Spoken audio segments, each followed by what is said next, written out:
Hey everyone, welcome back to Beyond Binary, the channel where we explore the cutting edge of science, technology, and the fascinating stories shaping our world. Today we're diving into a breakthrough that could redefine how humanity captures energy from sunlight. Scientists have reportedly created a new light-to-energy chip that can convert light into usable electricity with an astonishing 99% efficiency. Now that number sounds almost unbelievable, right? But the truth behind it is even more fascinating, and what makes it even more significant is when this discovery happened. It came right on the heels of a major government shutdown that temporarily froze research funding and threatened to halt scientific progress altogether. We'll explore what this shutdown was, why it happened, and how it connects to this solar revolution that's now making headlines across the globe. So let's start with the science. Imagine a chip so advanced that almost every photon of light that hits it gets transformed into energy. Traditional solar panels, the ones you see on rooftops or solar farms, typically convert about 15 to 25% of sunlight into electricity. The most advanced lab cells, those multi-junction or tandem solar cells, can sometimes push above 40 or 45% efficiency under ideal conditions. But 99%? That's not just an improvement. That's practically rewriting the laws of solar physics as we know them. The researchers behind this innovation didn't just tweak existing solar cell materials. They reimagined the entire process of light capture and conversion. Instead of relying purely on semiconductors like silicon, this chip uses a blend of photonic and electronic components. In simple terms, it treats light not as something that just hits a panel, but as a stream of information. A flow of photons that can be guided, redirected, and harvested with almost no loss.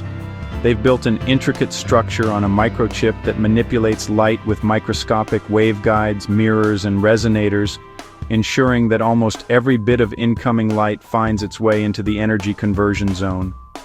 It's like a perfectly designed maze for photons, where no light escapes, and almost all of it gets converted into power. Now, while the headlines scream 99% efficiency, it's worth clarifying that this was achieved under very specific laboratory conditions, not yet in a full-scale solar panel sitting on your roof. But even as a proof of concept, it's extraordinary, because what it demonstrates is a fundamental shift, that we may be on the verge of developing photonic power systems that go far beyond what traditional photovoltaics can do. If scaled, imagine the possibilities.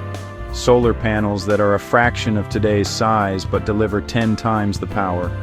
Buildings that generate their own electricity through window coatings. Satellites and electric vehicles powered by ultra-thin, ultra-efficient solar layers. Even remote devices, weather stations, sensors, communication relays, could run indefinitely just on ambient light. This is more than just about saving energy, it's about rethinking our entire relationship with sunlight. But here's where the story takes an interesting twist. Because while scientists were making this historic leap forward, something else was happening that nearly stopped progress altogether: a shutdown. For those who might not be familiar, a government shutdown happens when lawmakers fail to agree on a federal budget or spending bill.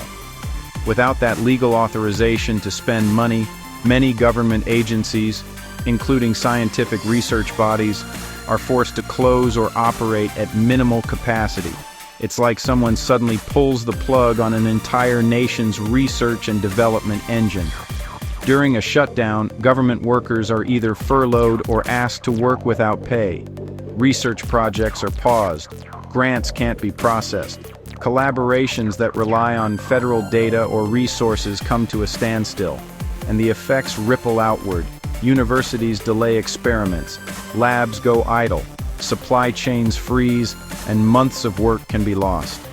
The most recent shutdown just before this solar breakthrough was announced was no different.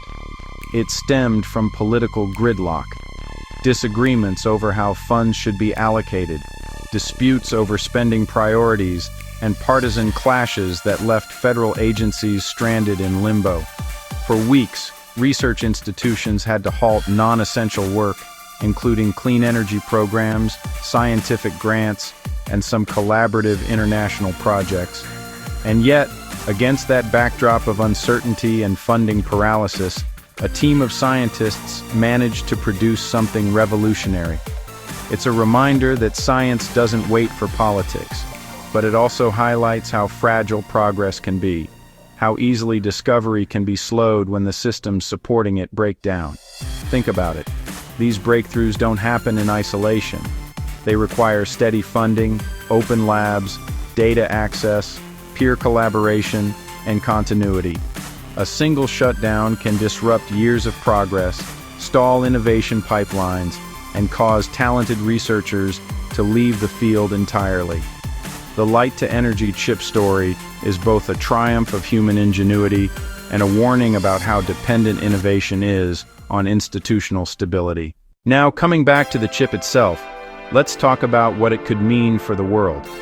If researchers can take this prototype from a small lab setup to mass production, it could redefine the entire global energy economy. Solar power, already one of the fastest-growing renewable sources, could become the dominant form of energy. Imagine a world where solar is not just competitive with fossil fuels, it's vastly superior, cleaner, and cheaper. For developing nations with abundant sunlight, like India, much of Africa, the Middle East, and South America, this could be transformative. Local power generation could flourish without massive grid infrastructure. Rural areas could achieve energy independence. Even industries like manufacturing, data centers, and electric transportation could tap directly into sunlight, bypassing old systems of extraction, transmission, and waste. But we also need to be realistic. Scaling such a technology will take time. The materials used in these chips may be exotic or expensive. Manufacturing processes need to be developed to produce them at scale without losing that efficiency. The chips have to withstand heat, weather, and environmental wear. And then there's the challenge of integrating them into existing grids and power systems. Still, even with those challenges, the direction is clear. We are entering an age where energy generation will merge with information technology, where light and data, power and computation all exist on the same chip. The boundary between solar cell and processor, between energy and information, could soon disappear. That's the deeper story here. This isn't just a solar innovation. It's a step toward an entirely new kind of computing and energy ecosystem, where photonics, electronics, and AI converge. Imagine devices that not only process information at the speed of light, but also power themselves with it. And as incredible as that sounds, it underscores the importance of keeping the engines of science running smoothly.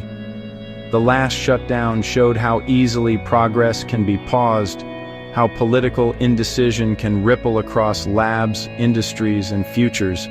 If we want breakthroughs like the 99% efficient chip to keep happening, we need stable, predictable systems that allow scientists to focus on discovery rather than uncertainty. Because at the end of the day, it's not just about one lab's success, it's about what humanity chooses to prioritize. Energy innovation, sustainability, and scientific progress should never be held hostage by short-term politics. So, as the world celebrates this astonishing light-to-energy milestone, maybe it's also time we learn another lesson, that the path to a brighter future isn't just made of photons and silicon, but of stable foundations, cooperation, and long-term vision. This breakthrough proves what's possible when brilliance meets perseverance. Even during times of shutdowns, slowdowns, and funding freezes, the human drive to innovate keeps burning, brighter than ever. Thanks for watching this episode of Beyond Binary. If you found this story inspiring, hit that like button, subscribe if you haven't already, and share this with someone who loves exploring the intersection of science and technology. In our next video, we'll dive deeper into how this same chip design could revolutionize electric transportation and even space energy systems. Until then, stay curious, stay informed, and as always, think beyond binary.